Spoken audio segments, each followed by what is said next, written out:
자, 이제는 애기들은 선생님이 오늘 준 이 프린트를 잠깐 봅니다. 이 프린트는 뭐냐면 애기야, 선생님 책에 있는 그거 그대로 그냥 뽑아가지고 애기들 준 거야. 발췌해가지고. 단원 키워드입니다. 단원 키워드라는 게 무엇이냐? 자, 생각해보자. 선생님이 지금 이 스펙트럼 강의에서 애기들에게 개념을 설명했어. 그리고 그 개념을 설명하는 그 방식은 거의 정형화되어 있어. 애기들 막 이러면서 막 내가 막 손으로 막 그림을 막 그리고 막 설명을 해주고 롤스 왜 이런 생각을 했는지 막 설명을 해줘. 근데 그렇게 해서 설명을 했고 롤스를 이해했다라고 할지라도 성적은 이해만 가지고 나오지 않는다 그랬지. 평가원의 워딩을 얼마나 잘 알고 있느냐도 중요합니다. 개념편의 모든 책들 다 평가원의 워딩으로 이루어져 있고 평가원의 워딩 쭉 선생님이랑 읽어보고 간혹가다 빈칸도 뚫어가지고 OX도 해보고 그리고 제일 중요한 엑셀표를 했습니다. 그리고 문제도 풀어봤죠. 그렇게 해서 끝났지.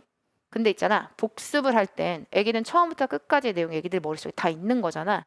그러니 그 복습을 할 때는 반대로 가. 복습의 시작은 단원 키워드에서부터 시작입니다. 애기야, 생활관리는 6+1로 이루어져 있어. 내가 그 유치하지만 그 단원 키워드의 항상 첫 번째 질문에 생활관리 몇 단원이게요? 여기서부터 시작한 이유는 애기가 나랑 같이 개념을 공부했으면 처음부터 끝까지 전 단원이 애기 머릿속에 그 큰 틀로 구조화되어 있어야 돼. 근데 사람인지라 애기야 처음부터 끝까지 다 기억하면 좋겠지만 생각보다 잘 기억이 나지 않습니다. 내가 뭐 배웠더라? 교정적적에 4명이 떠올라야 돼. 교정적적에 4명. 형벌과 사형에서 4명.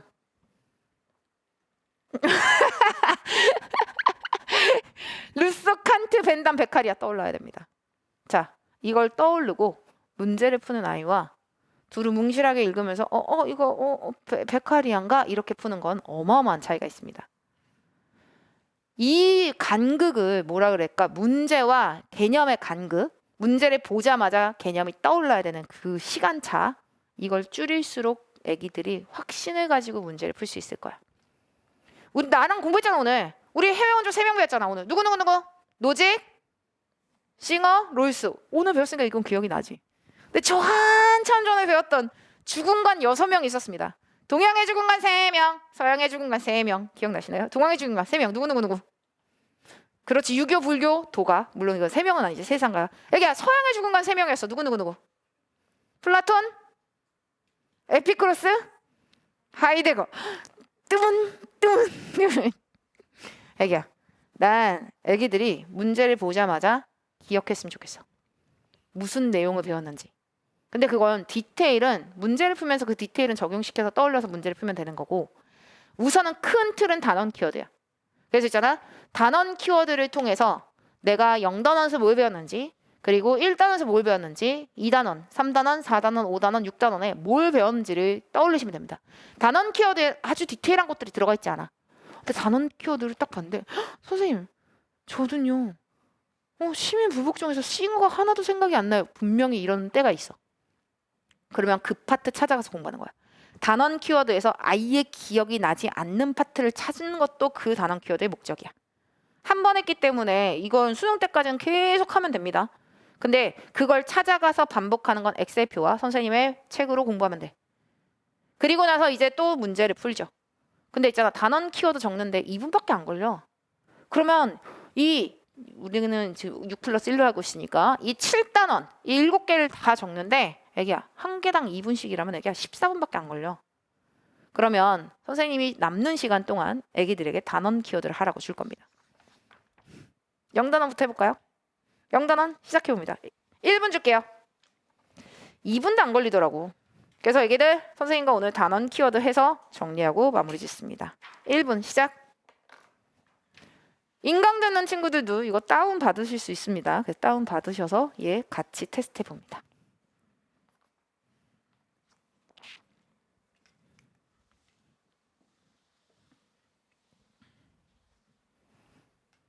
기억나는 데까지만 쓰시면 됩니다. 왜냐? 지금 뭔가를 쓸 수가 없어. 그럼 그 파트가 기억이 안 나는 거야. 그러면 선생님이랑 체크하면서 쓰고 그 다음에 복습하는 거죠.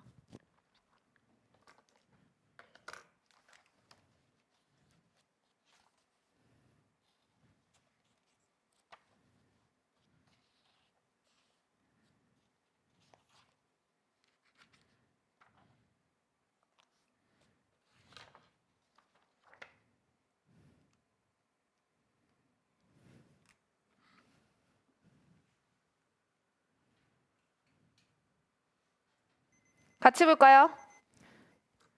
펜은 빨간 펜으로 바꿔주세요. 왜냐? 내가 기억이 안 나는 파트가 있어. 그럼 그 파트 찾아가서 공부하려면 빨간색으로 기억하는 거야. 그리고 수능 때까지 그냥 시험 때 전에 지금 1분밖에 안 걸렸잖아. 한 단원 정리하는데 1분밖에 안 걸리는 거야. 근데 그 구멍을 찾을 수 있지. 기억이 안 나네 이런 거. 자, 영단원 여러 가지 윤리와 사상과 탐구였는데 동양윤리 접근, 서양윤리 접근이 제일 중요했었죠. 자, 동양윤리 접근 세 가지로 구분됩니다. 뭐뭐 이제 중얼중얼 따라할 수 있죠. 뭐뭐뭐. 그렇지. 유교, 불교, 그 다음 도가. 그렇지. 생활윤리 총 6 플러스 1로 구성되어 있는데 영단원의 주제는 여러 가지 윤리. 그래서 이거는 어디 있는지 알죠? 페이지 얘기야. 엑셀표 책이죠. 엑셀표 책 66페이지.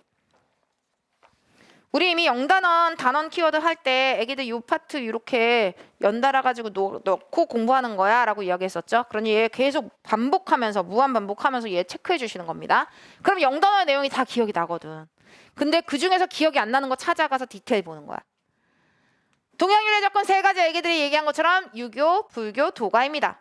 그 중에서 얘기야. 수양을 통한 도덕적 인격 완성과 도덕적 이상사회를 추구하는 동양윤리는 그렇지 유교가 됩니다. 그 다음 깨달음을 통해서 고통과 번뇌에서 벗어남을 추구한다면 그렇지 불교가 됩니다. 인위적인 규범 제도에서 벗어나 자연의 순리를 따르는 걸 강조한다면 도가가 되지요. 그 다음 서양윤리의 접근은 세 가지로 구분됩니다. 뭐뭐 음으론, 공리주의, 그리고 덕윤리.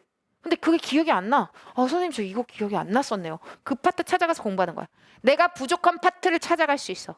단원 키워드에선 우선 이 통째가 빠져있구나 이런 부분을 찾는 그러한 용도입니다.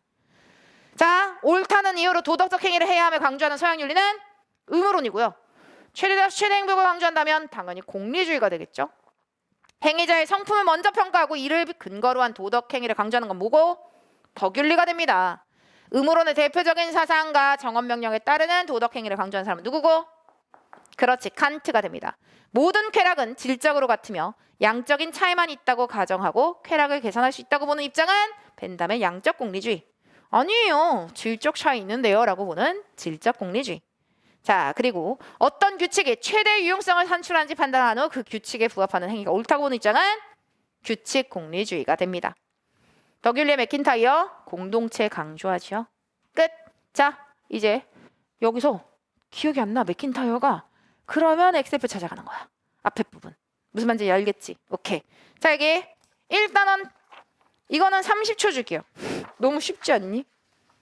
시작.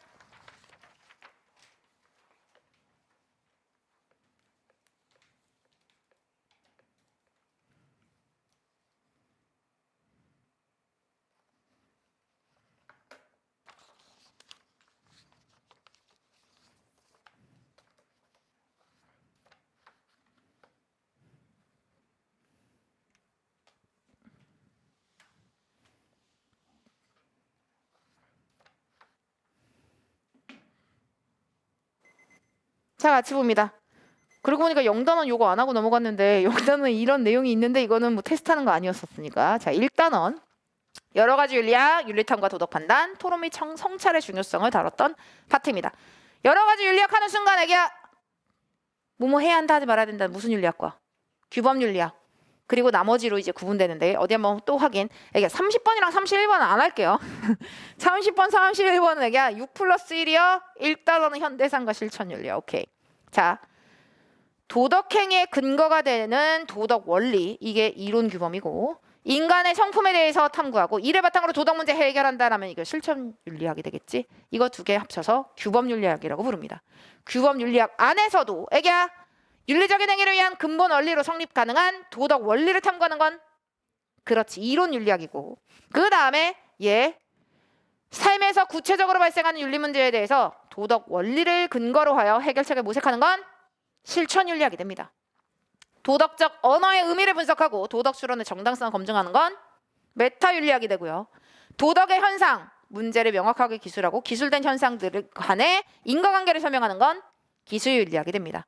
그리고 도덕 과학적 접근에 두 가지 있죠. 뭐랑 진화 윤리학과 신경 윤리학이 있습니다. 뇌과학적 접근을 통해서 진화 윤리학, 신경 윤리학도 있을 수 있구나.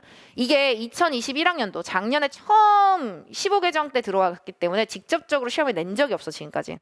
근데 애기야 아까도 얘기했듯이 아까 우리 맨 처음에도 막 얘기할 때 안 중요해서 잘 안 나와서 눈에 익숙하지 않으면 잊어버린다 그랬잖아. 그런 내용일 수 있으니까 아 이런 내용이 있었지라고 기억하셔야 됩니다.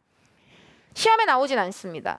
하지만 애기야 딜레마 확인 다음에 자료 수집 다음에 입장 채택. 만약에 시험에 나오면 요거 순서로 물어볼 거야. 근데 이 내용 애기들 이런 거 배웠나? 근데 예시 기억한다?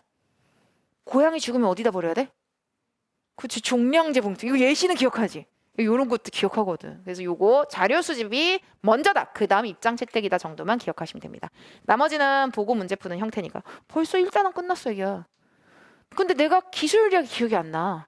내가 메타윤리학이 기억이 안 나. 그럼 그 파트 찾아가서 공부하는 건 거야. 애기야 2단원 1분 줄게요. 시작.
같이 볼까요? 2단원은 한 개인의 삶에서 맞닥뜨리는 생명과 관련된 그리고 그 인간관계와 관련된 그런 윤리적인 문제들을 어떻게 해결하는지에 대한 이야기입니다. 우선 주근간 동양의 주근간 서양의 주근간 구분되죠. 여기 계속 똑같이 반복하고 있기 때문에 얘 6 플러스 1 그리고 여기 생명과 윤리는 그냥 또 스킵. 동양의 주근간 3개 뭐뭐 유교 불교 도가 서양의 주근간 3명 플라톤 에피쿠로스, 하이데거. 이게 떠올라서 문제를 접근하는 것과 둘을 뭉실하게 푸는 건 어마어마한 차이가 있습니다. 근데 선생님 저 하이데거 하나도 기억이 안 나는데요? 현존제요? 안 들어본 것 같은데요? 라고 하면 복습으로 돌아가서 엑셀표 보고 교재 다시 한번 보는 거야. 사람인지라 처음부터 끝까지 다 기억하면 좋겠지만 사람인지라 잊어버릴 수밖에 없거든. 플라톤, 에피쿠로스, 하이데거. 애기야 생명 관련 윤리들 읽고 푸는 문제여서 거의 대부분 찬반 논쟁으로 많이 출제가 되는 부분들이기도 합니다. 동물의 권리를 인정하지 않는 아리스토텔레스, 데카르트, 칸트, 코엔. 동물의 도덕적 권리 인정하지 않지요. 거기에 비해서 벤담, 싱어, 레거는 동물의 권리 인정합니다. 자, 에리 프롬의 사랑의 이런 구성 요소 4가지가 있는데 이거는 내신이 아니고서는 메인으로 잘 묻지는 않습니다. 시험에서는 소유를 하면 안 돼요. 이 정도만 알고 있으면 됩니다. 에리 프롬의 사랑의 구성 요소 보호, 책임, 존경, 이해. 소유하려고 하는 것이 아니라 상대방을 보호하고 책임지고 존경하고 이해하려는 것. 성과 사랑과의 관계는 3가지가 떠올라야 돼. 뭐뭐뭐 보수주의, 중도주의, 그렇지 자유주의까지 이렇게 3가지는 기억하셔야 됩니다. 나머지 읽고 푸는 문제들이죠. 자 관계 기억하셔야 됩니다. 여기 음양론, 부부유별, 부부상경, 상경야빈 등의 윤리가 강조되는 관계는 무슨 관계? 부부와의 관계고요. 그 다음 부자자유, 부자유친이 강조되는 관계는 무슨 관계? 부모와 자녀가의 관계. 그 다음 수족지, 동기, 그 다음 형우제공, 그 다음 장유유서 등의 관계라고 이야기한다면 형제, 자매와의 관계이고 얘네들은 다 무엇과 관련돼 있다? 효와 관련돼 있는데 선생님 저요 공대 부력이 기억이 안 나요 라고 하면 그때 돌아간다고. 단순히 이 빈칸을 채우는 것뿐만 아니라 내가 알고 있는지 없는지를 한 번에 정리할 수 있단 말이야. 우리 벌써 2단원 했거든? 근데 지금 시간 얼마 안 걸렸어. 이제 3단원 차례입니다. 3단원도 선생님 얘기들 1분 줍니다. 시작. 1분이면 될까? 되겠지?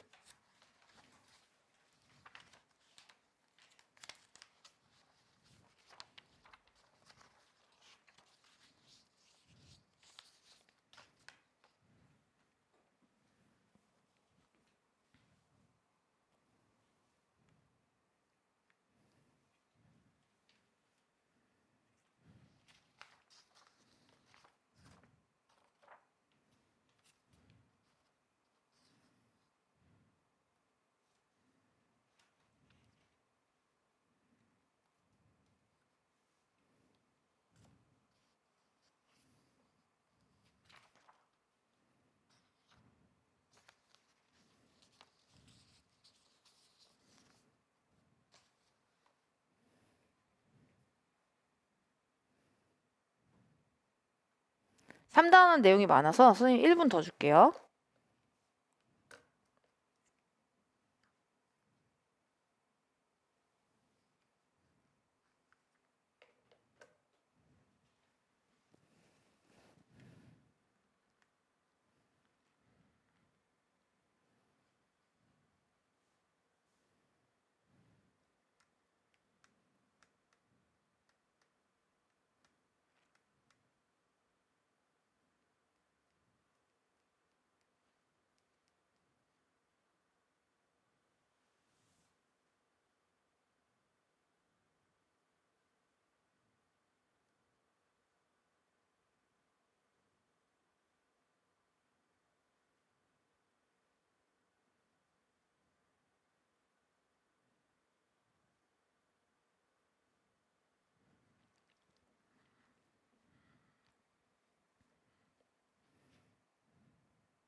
같이 볼까요? 자, 3단원이 메인이야. 그냥 3단원이 가장 중요한 단원들이 다 모아져 있는 거라고 보면 돼. 실제로 하나의 독립된 주제로 큰 주제는 4단원에 있는 자연윤리라고 볼 수 있지만 실제 가장 많은 주제들이 모여져 있는 대단원은 3단원입니다. 자, 직업윤리부터 시작합니다. 생활윤리 총 6 플러스 1이고요. 3단원 사회윤리입니다. 오케이. 근데 내가 왜 자꾸 6 플러스 1부터 시작하는지 알겠죠? 내가 다 배우고 나면 난 6 플러스 1만큼의 내용이 다 머릿속에 이렇게 구조화 돼서 들어가 있어야 되는 거야. 동양의 직업관 대표적인 사상가 3명. 공자, 맹자, 순자. 근데 선생님 저 순자가 무슨 말인지 기억이 안 나는데요. 그럼 돌아가서 다시 공부하는 거지. 이게 서양의 직업관 3명. 플라톤, 그 다음 칼뱅, 마르크스입니다. 그래서 직업관 이렇게 3명. 이거를 벗어나서는 시험에 잘 나오지 않습니다. 만약에 이걸 벗어나서 시험에 나온다라고 했었을 때 아마 읽기 형태 정도? 그지? 그래서 이렇게 여러 가지 직업윤리, 기업과 윤리인데 기업과 윤리 정도에서 포인트 하나만. 기업의 목적은 무엇이다? 그렇지, 이윤 추구. 그래서 삼성이 효도폰을 만든 이유는 누구를 위하여? 자기 돈 벌려고. 오케이. 자, 개인윤리와 사회윤리에서 개인적으로 도덕적인 사람도 자신이 속한 집단의 이익을 위해서 비도덕적으로 행동하기 쉽다고 주장한 사람은 리브어이죠. 그래서 리브어의 개념, 애기들 기억이 안 나면 돌아가는 걸로. 자, 사회정의와 분배적 정의 6명 떠올라야 되는데 6명 기억 다 하셨습니까? 아리스토텔레스, 벤담, 마르크스. 시험에 잘 나오지 않습니다. 요즘 메인은 롤스 노직, 왈처입니다. 그 중에서 애기야 기하학적 비례에 따른 분배를 추구한 사람은 아리스토텔레스. 오케이. 애기야 최대 다수 최대 행복을 추구한 사상가는 벤담, 공리주의. 오케이. 그 다음 능력만큼이라고 필요만큼 분배받는 사회를 추구한 사람은 마르크스. 절차가 공정하면 그로 인한 결과도 공정한 것으로 간주한다. 누구야? 롤스와 노직 둘 다입니다. 둘 다인데 무지의 베이라에 합의할 정의의 원칙에 따른 분배를 추구한 사상가는 롤스이고 취득 및 양도의 절차를 강조한 사람은 노직이 되죠. 상이한 사회의 가치들의 상이한 기준, 상이한 주체에 의해서 분배할 것을 강조한 사람은 왈처가 됩니다. 교정적 정의 4사람이 떠올랐어야 됩니다. 칸트, 루소, 벤담, 베카리아. 순서는 상관은 없습니다. 사회 계약에 따라서 살인범을 공공의적으로 간주해 사형할 것을 주장한 사상가는 루소가 되겠죠. 근데 선생님 저 루소가 잘 기억이 안 나네요. 돌아가는 거야. 이게 단원 키워드의 포인트입니다. 그 다음 응보주의 관점에서 사형은 살인자의 고통받는 인격을 해방하여 인간의 존엄성을 실현하는 것이라고 본 사람은 칸트가 됩니다. 그 다음 공리주의 관점에서 형벌로 인한 고통보다 그로 인한 선의 산출이 클 때만 사형을 인정한 사람 벤담이 됩니다. 벤담은 조건부 존치론이라고 그래서 사형을 인정할 수도 있고 안 할 수도 있어라고 봐. 거기에 비해서 공리주의와 사회 계약론의 관점을 바탕으로 사형제도 폐지를 주장한 사람은 누구고? 베카리아가 되겠죠. 국가 시민윤리에서 요거 되게 중요한 부분 하나. 메인으로 평가원에서는 잘 다루지 않았지만 다룰 가능성이 가장 높은 주제 중에 하나입니다. 인간이 자신의 생명과 재산, 자유를 안전하게 보장받기 위해서 자발적으로 상호간 동의와 계약을 맺어 사회를 형성한다는 입장은 사회 계약론. 그래서 홉스, 로크, 루소가 그 대표적인 사람입니다. 지금까지는 본성론에 해당하는 아리스토텔레스가 메인으로 작년에 나왔고 사회 계약론은 계속 나올 수 있기 때문에 기억하셔야 됩니다. 시민불복종 3명 누구?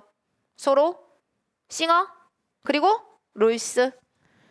개인의 양심을 근거로 부정의에 대해서 즉각적이고 전면적인 저항을 하라고 이야기한 사람 누구고? 소로이고요. 그 다음 비교적 정의로운 사회에서 다수가 공유하는 정의관의 그 근거에서 일부 부정한 법과 정책에 정할 것을 주장한 사람 누구고? 롤스고. 그 다음 공리주의 계산에 따라서 사회적인 유용성을 바탕으로 시민부역적의 정당성을 논한 사람은 싱어가 되겠죠. 오케이. 자, 이제 4단원입니다. 4단원 30초 줄게요. 시작.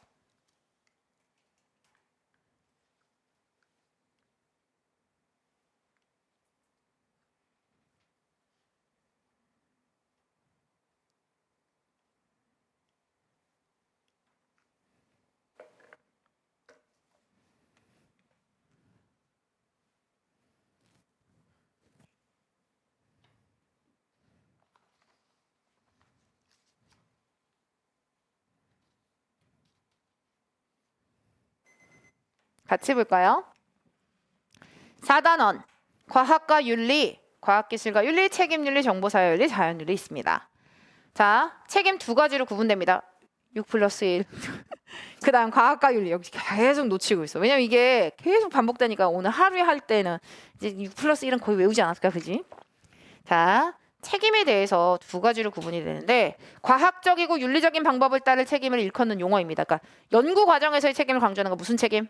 내적 책임이라고 부릅니다. 연구 결과의 활용을 강조하는 책임 무슨 책임? 외적 책임이 되겠죠? 오케이. 89번입니다. 여기 오타 있어요. 미안해. 영향력을 인식해. 이렇게 해서 는자를 빼야 돼. 는자만 빼면 돼. 미안해. 자, 89번. 전문가에 속하는 과학자로서 자신의 연구활동이 사회에 미칠 영향력을 인식해 사회적 책임을 일컫는 말. 실제로 인식하는인데, 그지? 얘 외적 책임입니다. 그러니까 결과의 활용. 이 부분에 대한 책임을 이야기하는 거 외적 책임이라고 이야기할 수 있습니다. 자, 책임 윤리를 강조하는 사람 누굴까요? 인류가 존속해야 한다는 당위적인 요청을 근거로 인류 존속에 관한 현 세대의 책임을 강조한 사람 누구? 그렇지, 요나스. 그리고 요나스가 기억이 안 나. 그럼 어떻게? 찾아가서 공부하는 거야. 아, 책임의 범위가 이렇구나. 아, 윤리적인 공백이라는 표현 이런 거구나. 그런 것들 찾아가서 공부하시는 겁니다. 자, 정보에 대해서 두 가지 있습니다. 정보와 같은 지적 재산은 인류가 누려야 할 소중한 자산이기 때문에 모두가 공유해야 한다고 보는 입장은 여기 정보 공유론. 아니야, 정보와 정보를 통해서 나온 것들은 개인의 자산으로 인정하고 보호해야 돼 라고 보는 입장은 정보 사유론이 되겠죠. 그 다음에 인동식생. 그러니 요거 인간만이 도덕적 고려의 대상이라고 보는 입장은 인간중심주의.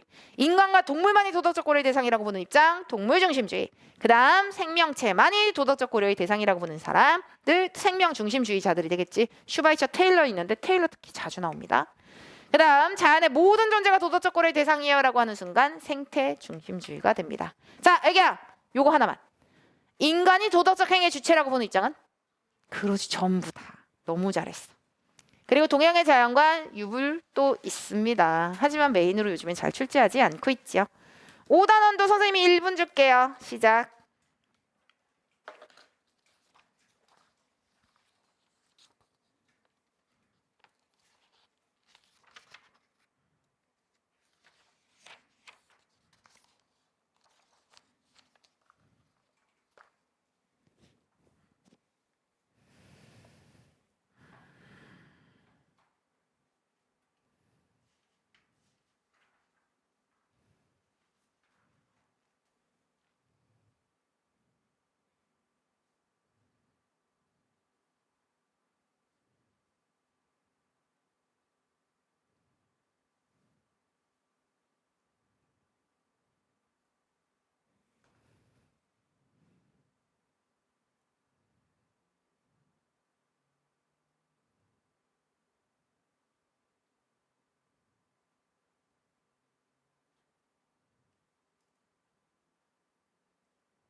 자, 같이 볼까요?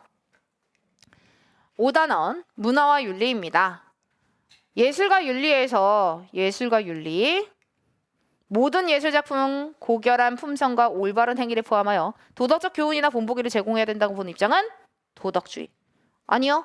그냥 예술 그 자체가 중요해야 되라고 보는 입장은 무슨 주의? 신미주의가 됩니다. 그렇지? 미와 선의 형식의 유산으로 미는 도덕성의 상징이 될 수 있다고 주장한 사람은 누구? 칸트 있었습니다. 그래서 실제로 도덕과 예술 이건 독립적인 거야. 하지만 둘 다 형식의 유사성 때문에 뭐 하나를 하면 뭐 하나에 도움이 되는 그런 형태라고 생각하시면 됩니다.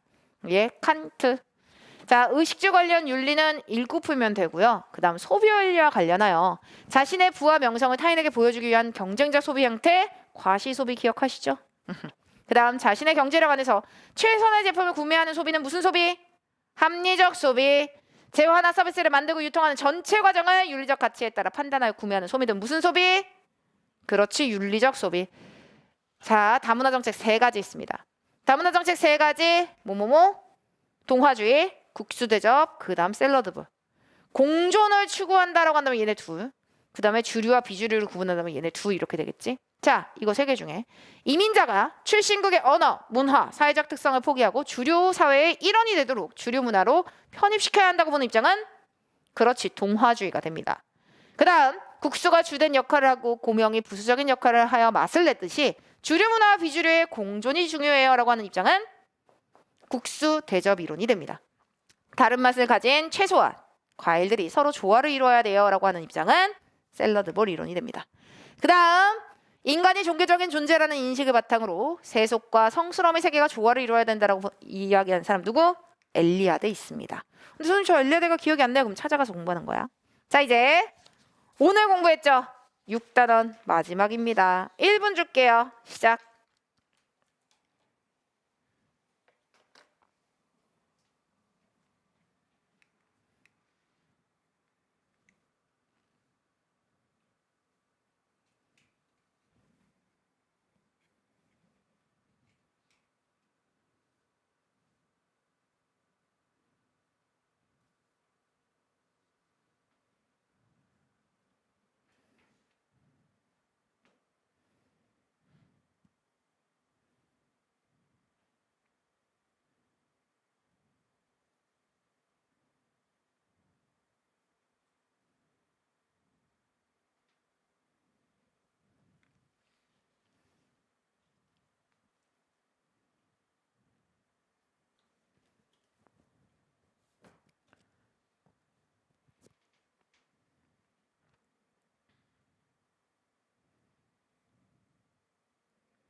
같이 볼까요? 자, 우리 오늘 6단원 전부 다 마무리 지었습니다. 드디어 모든 진도가 끝났지? 평화와 공존 윤리, 지난 시간에 사회 갈등과 통합하고 통일까지 끝냈고 오늘 요거 평화와 해외 원주한 거야. 자, 생활거리 총 6 플러스 1로 구성되어 있고 오늘 드디어 모든 단원이 끝났습니다. 6단원의 주제, 국제정의 실현이죠. 자, 첫 번째. 사회 갈등이 일어났을 때 어떻게 통합해야 되니? 라고 이야기할 때 공적 담론을 장에서 의사소통의 합리성을 발휘해 보편적 합의를 이루어 나가는 과정을 중시하는 사상가 누구? 하버마스. 하버마스 담론 윤리 중요합니다. 시험에 출제될 가능성도 높지요. 100%라고 하진 않지만 한 7, 80% 정도는 나온다라는 거. 절반 이상은 나오는 거야. 통일과 관련되는 비용들 어디 한번 확인해 봅니다. 분단으로 인해서 남북한이 부담하는 유무형의 모든 비용이요라고 했을 땐 분단 비용. 통일 이후에 남북한 간의 격차를 해소하고 이질적인 요소를 통합하는 데 부담해야 할 비용은 통일 비용. 그리고 통일로 얻게 되는 경제적, 비경제적 보상과 혜택을 일컫는 말이라고 하면 얘는 통일 편익이 되겠죠. 그래서 여기 비용과 통일 편익이 있을 것이고 이 비용 중에는 실제로는 분담 비용, 그 다음에 평화 비용이 있는데 평화 비용은 실제로 시험에 직접적으로 요즘엔 잘 안 나와. 그 다음 통일 비용이 있겠지. 요 비용 중에는 이렇게 3가지로. 자, 이제 오늘 배운 내용이죠. 국제 관계하는 순간에 머릿속에 2가지가 있어야 돼. 뭐랑? 현실주의와 이상주의. 오늘에서 제일 잘해. 그 다음에 힘의 논리, 세력균형, 동맹을 통해서 국제 분쟁을 해결해야 된다고 보는 입장은 뭐고? 현실주의고요. 그 다음에 국제기구, 국제법, 국제규범을 통한 제도의 개선을 통해서 국제 분쟁을 해결한다고 보는 건 뭐다? 그렇지, 이상주의가 됩니다. 자, 갈등, 평화 2가지로 구분합니다. 범죄, 테러, 전쟁 등과 같은 직접적 폭력이 사라진 상태를 무슨 평화라고 하고 소극적 평화라고 하고 구조적인 폭력과 문화적인 폭력과 같은 간접적 폭력까지도 다 사라진 걸 뭐라고 한다? 적극적 평화이며 당연히 적극적 평화해야죠. 근데 선생님 이거 칸트 뭐였죠? 영구 평화론. 칸트는 영구 평화론을 통해서 평화를 현실에서 쟁취할 수 있다고 봤습니다. 자, 국제 정의 실현에서 해외 원조 세 사상가가 있죠. 노직, 싱어, 롤스. 원조는 자율적 선택의 문제라고 이야기한 사람은 누구고? 노직. 그 다음 세계 시민주의적 관점에서 전지구적 차원의 원조를 강조한 사람은 싱어. 고통받는 사회를 질서 정연한 사회로 만들어야 된다고 생각한 사람 누구? 롤스가 됩니다. 다 끝났습니다. 복습은 이렇게 하는 거야. 그런데 분명히 빠진 부분이 있을 거야. 아, 이런 사람이 있었나 싶을 정도로 기억이 안 나는 파트를 없었으면 좋겠지만 현실에서는 있을 수도 있으니까. 근데 그 파트 찾아가서 공부하시면 됩니다. 자, 다음 주엔 선생님이랑 요 파트 나가는 거야. 다음 주부터는 킬러 주제 9이라고 해서 선생님과 엑셀표 위주의 수업을 하게 될 겁니다. 다음 주까지는 지금 복습해오는 게 숙제고 다음 주는 선생님이 엑셀표 어떻게 해야 하는지 오리엔테이션부터 시작해서 책의 활용법이라든지 그리고 어떻게 공부를 하고 어떻게 마무리를 해야지 이 디테일을 쌓을 수 있는지에 대한 이야기를 하고 다음 주는 수업 그 현장 자체에서 엑셀표 풀고 체크하고 엑셀표 풀고 체크하고 집에서도 이렇게 풀어라고 선생님이 얘기해 줄 거야. 그 다음 주부터는 숙제 해오면 바로 여기서 풀이하는 형태로. 수고하셨습니다. 정말 고생 많습니다. 와, 박수! 개념 완성 끝났다.